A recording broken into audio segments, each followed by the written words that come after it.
Welcome once again into the Radiopedia Reading Room, a podcast unconcerned with books or poetry, tasseography or palmistry. It's a radiology podcast.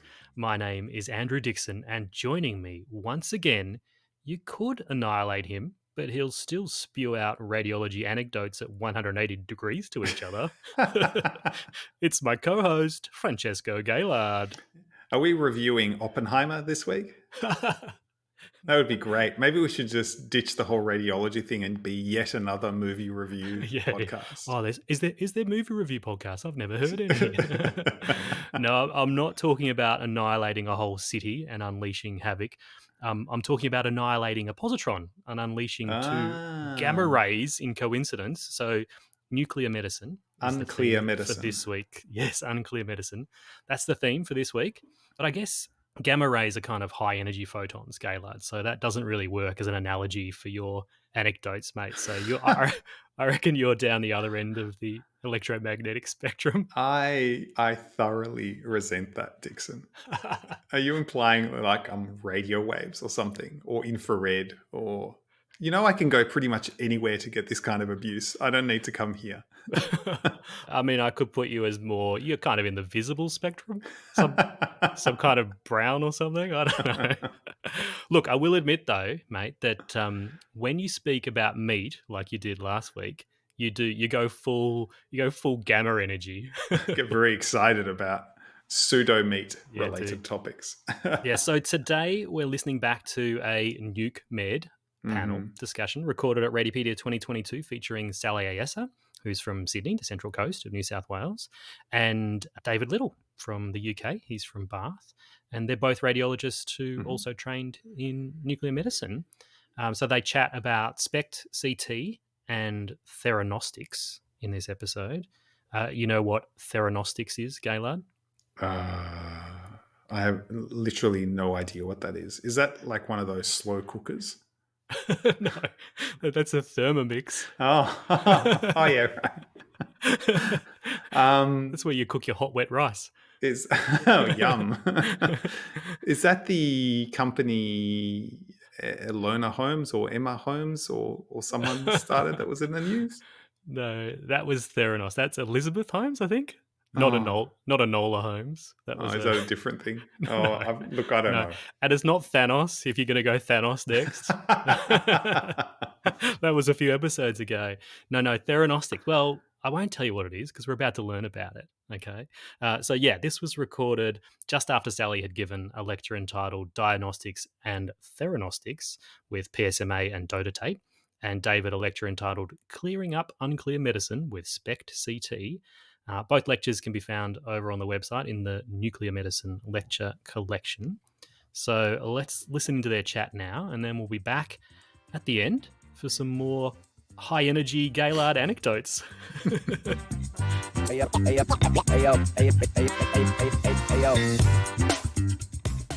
So I am now really grateful to be joined by my partner in crime in nuclear medicine here at Radiopedia, David Little. Welcome. I think you and I are making a bit of a habit about this. We seem to do this every single year, is get together and have a chat. So it's nice to see your face and nice to have you back. Thanks. It's a real pleasure to be here. And someone's got to represent for nuclear medicine. Definitely. Who better than us two? Yes. I have to say, I really loved the topic and the title of your talk. When you told me it was all about clearing up unclear medicine, my nuclear medicine heart just skipped a beat. I thought it was really fantastic. So, okay, so a couple of questions from me. So, when we're talking about SPECT-CT, and it really has been the evolution of nuclear medicine from planar to 3D imaging, how have your referrers reacted to this change? Because really you're challenging the conception of what nuclear medicine has traditionally been and what they have grown and expected. So have you noticed a change in how they're ordering scans or their response to the new, way that we're doing things? Yeah, so I think it's really interesting. I have really grown up with SPECT-CT throughout my training. So it's something that I've always done a lot of, and we've always done a lot of in my centre. I think it's been a bit of a kind of gradual change, and a lot of our referrers are used to SPECT-CT. So we used to do, before we got the new scanner that I talk about in my talk, we used to do a combination of whole body planar and then single field of view SPECT-CT of a kind of area of interest. We've now essentially completely replaced whole body planar imaging with whole body SPECT-CT. And I think our clinicians generally really like it. They really like the fused imaging, particularly the rotating 3D fused images that they can use in clinic to show patients, They were beautiful. which is really nice. Yeah, really nice. Some have embraced it a bit more than others. So some of our musculoskeletal colleagues and orthopedic colleagues really like it, particularly in the spine. Again, largely because they like the 3D fused images, I think. All clinicians, I think, like pretty images that are easy to look at. So they've embraced it from that point of view. We have seen a bit of an uptick in referrals from outside our local region to take advantage of the SPECT-CT service that we offer, which I think is encouraging and is a good thing. If anything, some of my colleagues have struggled with it a little bit more than others. For example, in multidisciplinary team meetings, that they used to be able to look at a whole body planar bone scan and give a reasonable comment on what was going on, but now it's a bit more difficult for them to look at a whole body SPECT-CT, partly because there's 1,000 images compared to 2. So they've been on a learning curve as well, I think. Yeah, and that kind of raises a really interesting question because, I've grown up with SPECT-CT as well. It's been one of the real proud things for our department. Like, I remember when I was orientated, they would show me old pictures of where they had an old CT scanner and they've kind of stuck an older SPECT camera on the front of it back, long before I started there. And it really has been part of my training as more of a junior specialist. So it's, it's part of my DNA now, I guess, and the value of it. But the images on our cameras not quite as pretty as yours, so I'd really love an upgrade there. But you raised a really interesting point about how our workforce and how our physicians are coping with the differences in technology. You mentioned that there is that increase in time to interpret the study. It's no longer just 2 minutes looking at some planars. You've got to go through everything slice by slice. I know in Australia the upskilling for CT skills has been something that has been really important, particularly with PET-CT as well, now that we've got that kind of fused imaging. What challenges have you felt has been faced in your workforce? Yeah, so I look at this from a kind of UK perspective, and I think the UK is a little bit different to many parts of the world in that a lot of nuclear medicine in the UK is done by radiologists rather than nuclear medicine physicians. And radiologists obviously already have a good background in cross-sectional imaging, because it's a key part of their training. I think there were some issues, particularly around when PET-CT was really taking off, and the nuclear medicine physicians didn't necessarily have that experience in cross-sectional imaging. And as a result of that, there were some changes to the nuclear medicine curriculum in the UK. And it's now a kind of combined curriculum, the first 3 years with clinical radiology to equip those physicians with that background imaging knowledge, particularly around cross-section.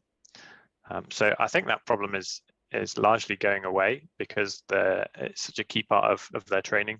Because obviously, there's so much CT to what we do in nuclear medicine these days, as you say, with PET-CT and increasingly with SPECT-CT. And it's mostly, not entirely, non-contrast CT, which has its own challenges to be able to look at and interpret. Exactly. So I'm not quite sure how the rest of the world's coping with that. I'd be interested to hear your experience from Australia. Yeah, well, because I've got a very different perspective as well, because I came in as a radiologist before doing nuclear medicine training, and I guess even more unique that I was a nuclear medicine resident before I went and did radiology, so I've been hanging around for a while. Yeah, it is very different, and we are noticing that there's more radiologists who are becoming, undertaking the advanced training in nuclear medicine than the physician pathway. In Australia, we have a dual pathway, so you can do nuclear medicine advanced training from basic physician training. So you do a few years of basic physician and then 3 years of nuclear medicine on top of that.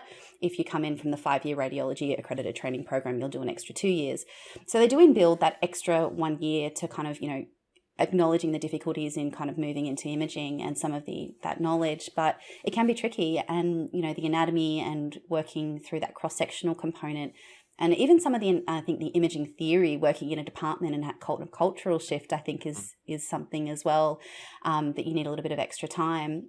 But, I'm clearly speaking to this from a radiologist perspective. I know some of my nuclear medicine physician colleagues might very well come for me after saying that. But, it's really what I love about it. And particularly we've got like a hybrid, radiologist and physician kind of model, is that when we'll come to Theranostics in a moment, but you have this incredible interplay between different kind of areas of expertise and knowledge. So when you're working with things like treatments, even with I was trained by a really excellent physician who was she was a thyroid clinician, really. She would see patients as a physician as well, with thyroid disease, as well as being their nuclear medicine doctor. And so you won't learn that kind of skill anywhere else. And so it gives you a really rich learning environment, and where you can draw on the different expertise of different specialists, which is fantastic, I think. Yeah, no, definitely. I agree. So coming back to a bit of a more technical aspect of this, of the SPECT-CTs, particularly with your really lovely new scan that you're getting these whole body 3D images, we're losing. I couldn't see with your cases that we had the whole body delayed planar, and I think you alluded to that earlier, because kind of my teaching was, particularly when you've done a bone scan 3-phase, you go, flow, blood pool, delayed, all next to each other, so you can look for that comparative difference with areas of increased uptake against areas of inflammation, for example. So how have you kind of dealt with that change?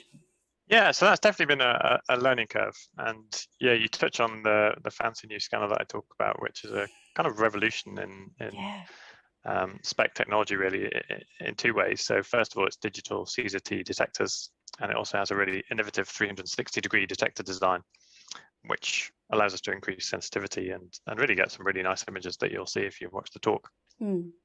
As part of that transition, as I said, we've essentially replaced planar imaging with SPECT imaging, and that has been a learning curve. We do have the ability to regenerate kind of virtual planars from that data. When we initially made that transition, we didn't do that. We have interestingly started doing that, partly to facilitate comparison in patients who've had previous planar imaging, for example, because it is slightly different looking at a whole body SPECT MIP to two planar bone scans. And also as I touched on before, my radiologist colleagues find those images quite useful in MDTs because they can bring them up very quickly and demonstrate an abnormality. With regards to the flow and the blood pool imaging, that's a really interesting area. So we're just dipping our toes really into 3D dynamic flow imaging, which is, I mean, some of the images are amazing. It blows my mind as I'm kind of scrolling through kind of space and time looking at those images. And we haven't quite worked out the best way of displaying those images in order to be able to report them, or necessarily what they mean, because we can now see exactly where that flow is distributed on the dynamic studies. That's incredible. So that's a learning curve for all of us.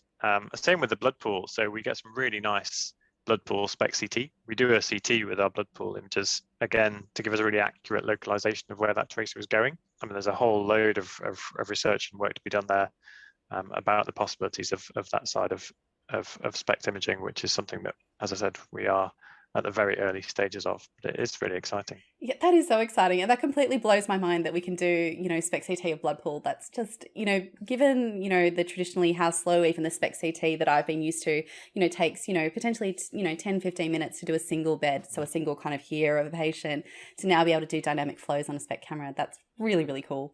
One thing I actually didn't touch on in my lecture, I don't think, limited time, was that we do dynamic scanning for our PSMA PET studies, particularly of the pelvis. So we'll do continuous acquisitions and get a dynamic acquisition of the pelvis in the early phases looking at blood flow.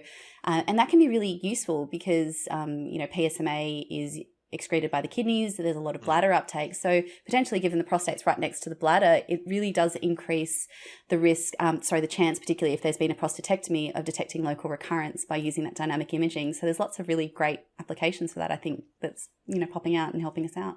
I've got a few questions about your talk, which I also really enjoyed, if that's all right. Oh, thanks, David. Yeah, no, Theranostics is obviously a really growing area in nuclear medicine generally.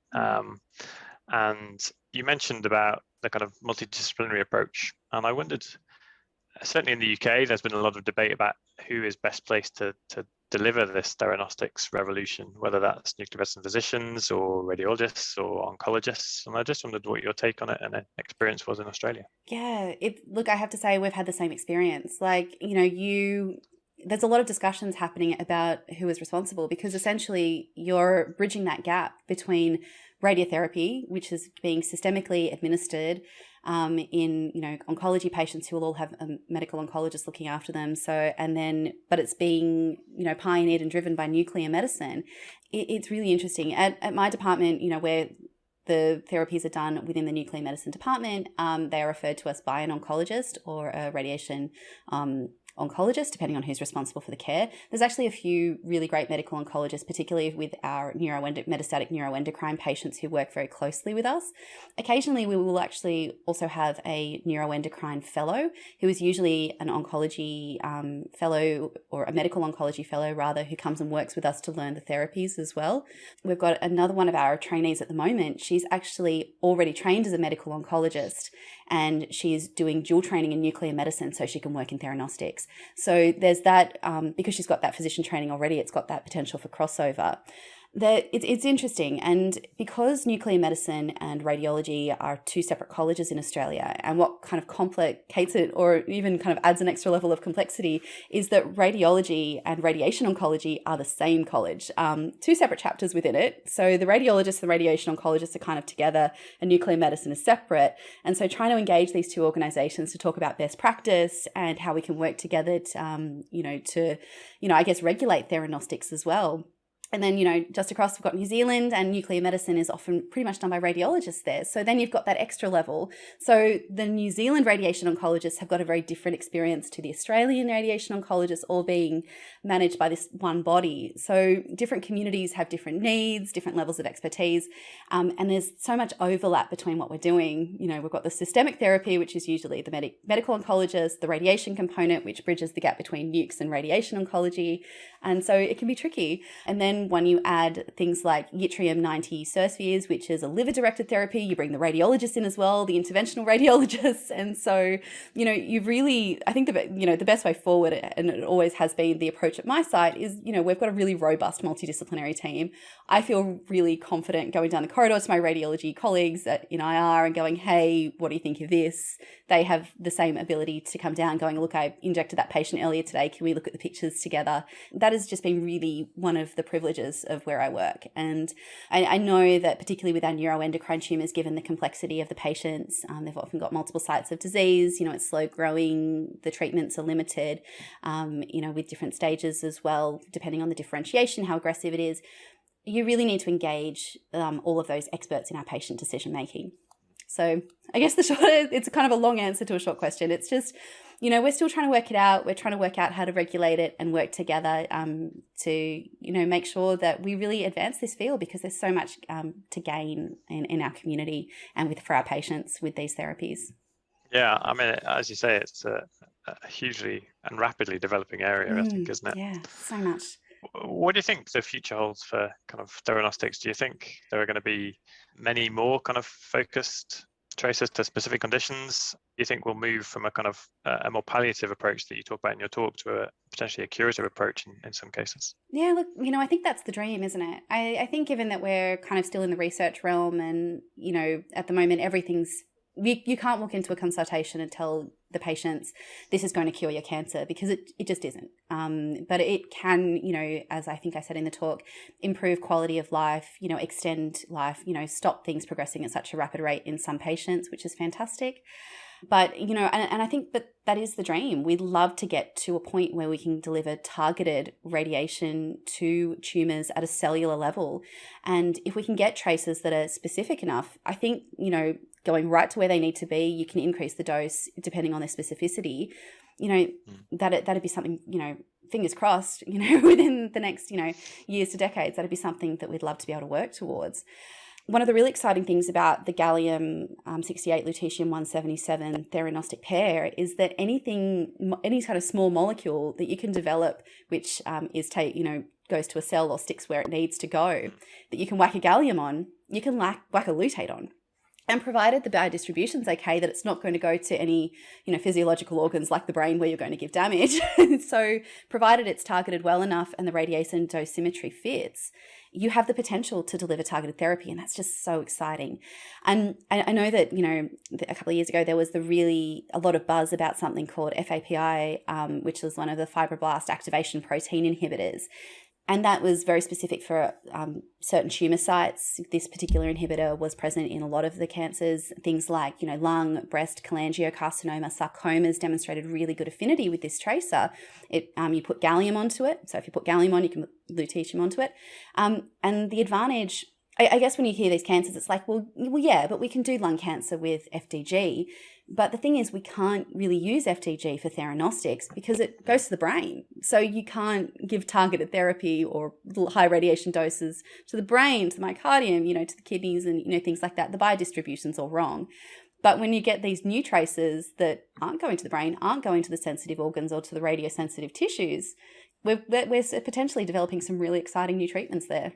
Fingers crossed. I love, we've got a great, our physics department and our scientists are always looking for these particular new tracers to try out. And so, looking like a very kind of exciting developments on the horizon. So I guess watch this space, and hopefully in Radiopedia in a couple of years, I'll be talking about something new and very exciting. So yeah, I look forward to it. I think, you're right. I mean, it's a really exciting time, isn't it? In nuclear medicine and theranostics in general. Plenty to keep us all busy, that's for sure. Yeah. Just a final, slightly more specific question. You talked obviously a lot about gallium DOTA PET in your talk. Do you still use the kind of older tracers, some of the SPECT tracers like indium octreotide, or have they been completely replaced? They've been pretty much completely replaced. So when I was a resident, before I even started my radiology training back in 2013, we were using dotatate back then, and we were one of the few sites in Sydney that used gallium-68 dotatate. It was still kind of a new kid on the block at that point. And goodness, that was 9 years ago. How time has flown. But even at that point, we were not really using octreotide at all. And given supply chain issues, we don't tend to use a lot of indium in Australia. Like, it needs to be flown in from overseas. And so the great thing about DOTA is, you have the generator sitting on your gallium-68. You've got the generator sitting on your desk, on your bench in your hot lab, where the tracers are made, and you can just make it up. It's nice and quick, and it's so much cheaper and more logistically. It's a better tracer as well. It's more sensitive specific and lesion specific with greater spatial resolution. So given the superiority of the study and this, the costs involved, we swapped over to dotatate pretty quickly. Yeah, I've never actually reported an indium octreotate study in my time. So wow. I did one yesterday. Oh no. Wow. No, I'll have to. We're still doing, we don't have quite the same access to gallium as it sounds like you do. So we are still doing some octreotides in those patients. There we go. I guess this is another watch this space, isn't it? Indeed, yeah. So on that note, just a kind of final topic of discussion. Well, I know we're both fairly deeply involved in training. So how are we going to equip kind of the nuclear medicine physicians and radiology trainees of the future with the skills to be able to do all this kind of stuff? That is such a great question, isn't it? And it's one of the issues, like with radiology training, we have curriculum outcomes. Not a lot. We don't expect our trainees to graduate radiology and be nuclear medicine physicians. There's an extra 2 years of training for that if you'd like to do it. But, you've certainly got outcomes like, interpret a basic bone scan and know your way around a lung, a ventilation perfusion scan. I think even the octreotide studies was in our curriculum until very recently when we swapped over to dotatate. So, when you've got these learning outcomes, it's really kind of the onus is on the educators such as us to make sure that they've got relatively good exposure, not only, into good departments where they can have these learning experiences. And I think engagement from nuclear medicine physicians and dual trains with the education, and also acknowledging the value of what we can bring to radiology training, I think is a really good first step, because I do kind of get the sense that some of my trainees kind of look at nuclear medicine and go, oh, well, this is just a study shift then. I don't really have to do too much at all. They don't do anything in the morning, and I'll just come for when they do a couple of reports in the afternoon. And it's like, it breaks my heart. And I try to be a bit enthusiastic and interested and talk about the really good things that we're doing, like these new tracers. But it doesn't always work. What do you think? Yeah, I think you're right. And some of the things that you're saying sounds unfortunately terribly familiar. I think you're right. Enthusiasm of trainers is a key aspect, and demonstrating that functional imaging is really the future of imaging. I think certainly in the UK, PET-CT is by far the most rapidly growing modality. SPECT is probably up there as well. It is going to be a really important part of a radiologist's career, whether or not they're directly involved, because they're going to be seeing these studies in MDTs. They're going to be expected to engage in that MDT discussion. Yeah, they're going to get asked the questions. Exactly, yeah. So I think it does need to be probably a bit more deeply embedded than it already is in existing curricula. Yeah. Yeah. I guess it's just kind of more sessions like this and, improving the access to education and being present and, being welcoming, I guess. So call out to all of my nuclear medicine colleagues in Australia, New Zealand and around the world. Please be welcoming to the radiology registrars. We'd love to see them more engaged with our subspecialty. So, because I certainly really love being a part of it. Yeah, same in the UK. Yeah. David, thank you so much for joining me. Like, it's always such a pleasure to chat nuclear medicine with you and I guess geek out a little bit. And thank you for your lecture. It was excellent. I loved seeing all of the great things that you're doing over in Bath.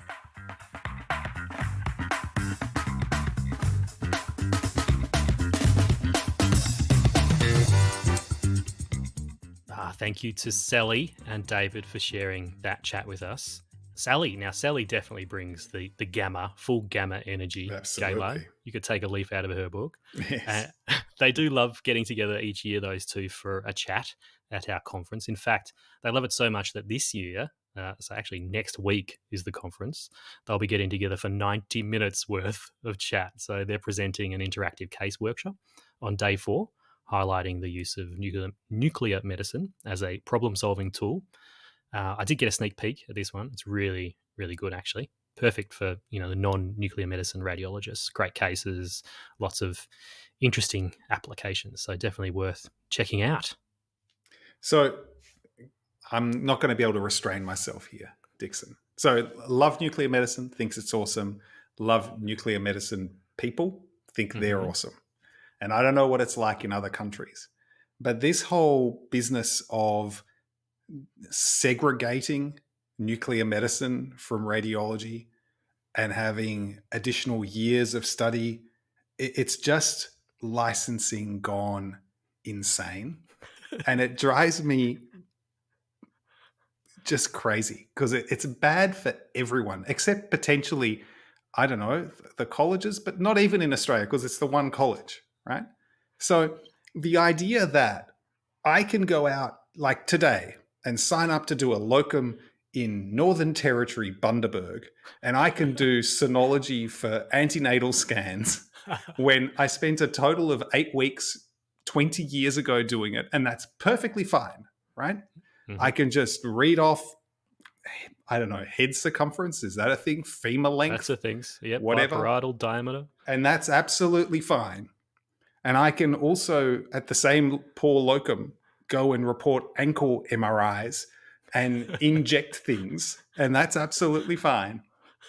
But that, for me, little me, the neuroradiology geek, to report a CT SPECT or a PET CT of the brain in neurodegen conditions, oh no.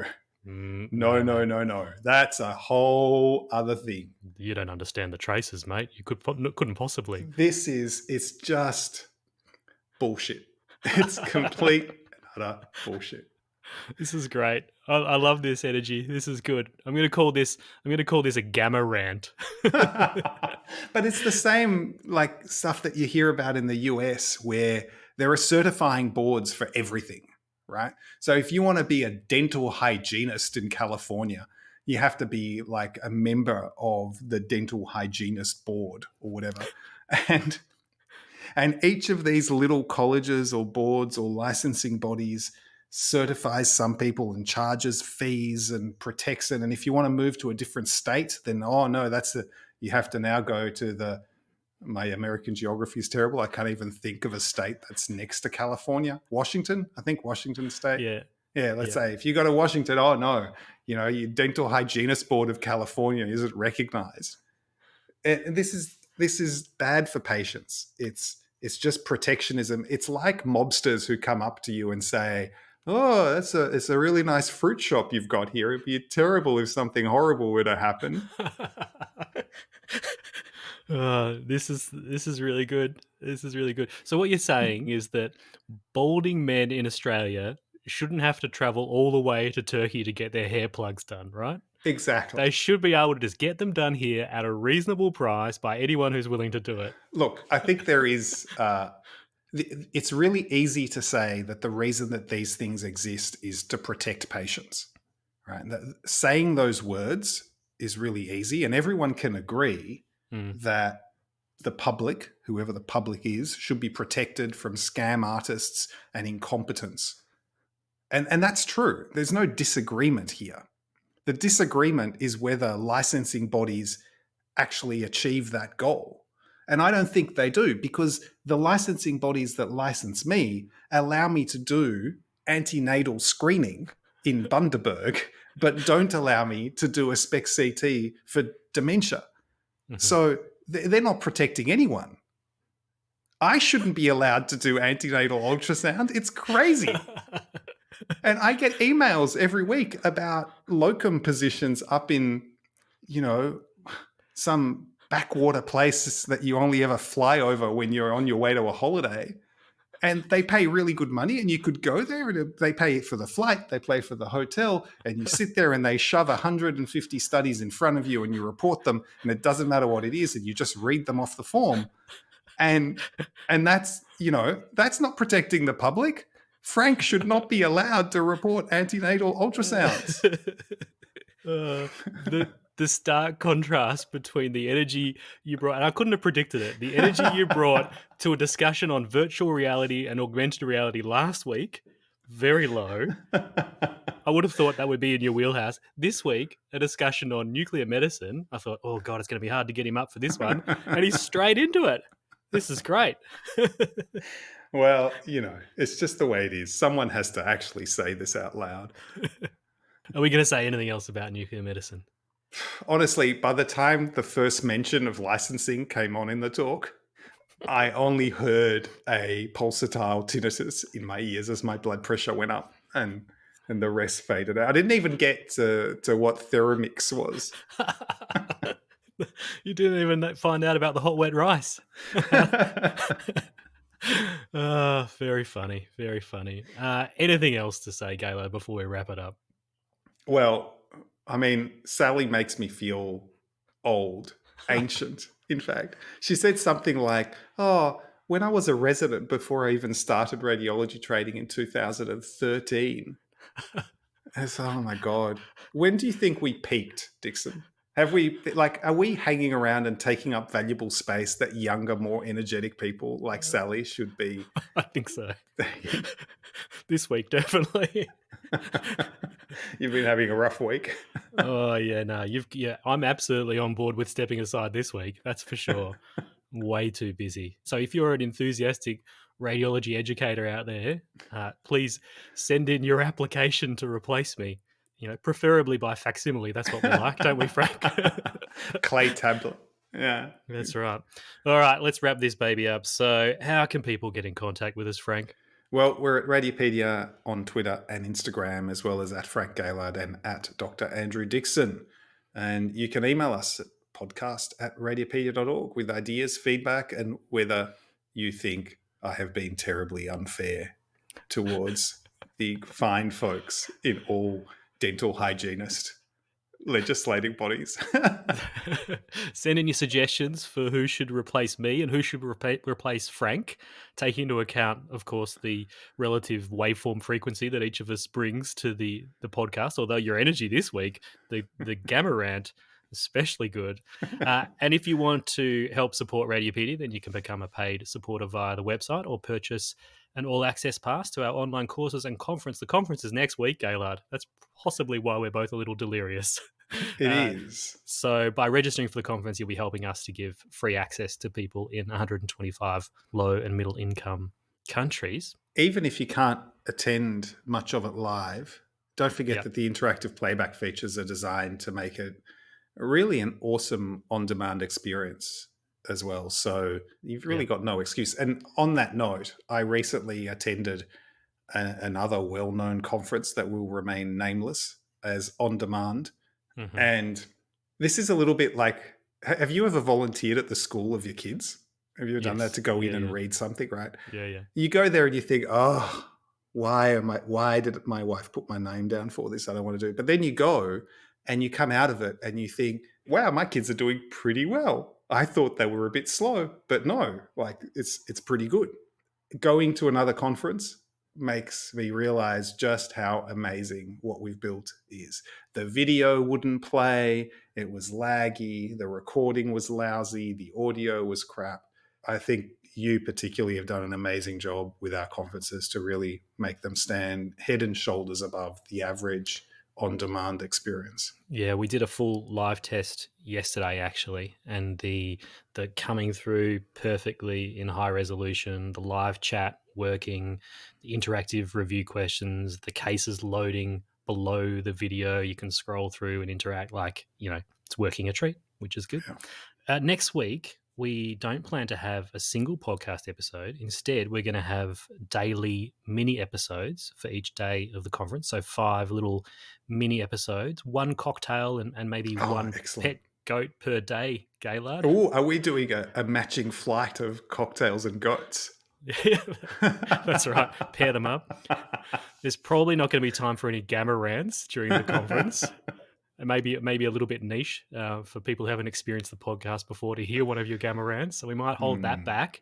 All right. And then after the conference, we actually plan to switch to fortnightly episodes, don't we, Oh, Frank? thank Rather than God weekly. for that. Yes. Just to make things a little bit more sustainable going forward. We do enjoy doing the podcast. We do don't indeed. It'll be once every 2 weeks instead of once a week, unless, of course, we get replaced by energetic young radiologists, in which case it might be a daily podcast with webcams and glitter bombs or something. Who knows? Influencers. Yeah, but if it's Frank and I, then for the foreseeable future, it's going to be 2 weeks to try and make it a little bit more sustainable. And that just means a higher frequency of meat-related updates. Pretty Because much. the meat news story pace is pretty slow. There's not that much meat-related stories coming out every week. I've got to do this bit. And what else can people do to help us out, Frank? Well, you can, of course, help us by leaving a 5-star review in the podcast app of your choosing. Awesome. Thank you very much, Frank. I'll see you next week at the virtual conference, and we'll be here doing 5 little episodes, 1 cocktail per day. And do we have to drink them each time? I reckon we should. Right. And we're going to have a couple of special guests for a few of those episodes as well. All right. So we'll catch you all again sometime soon, 5 times next week in the reading room. Stay rad, everyone. Stay rad. Bye. Bye-bye.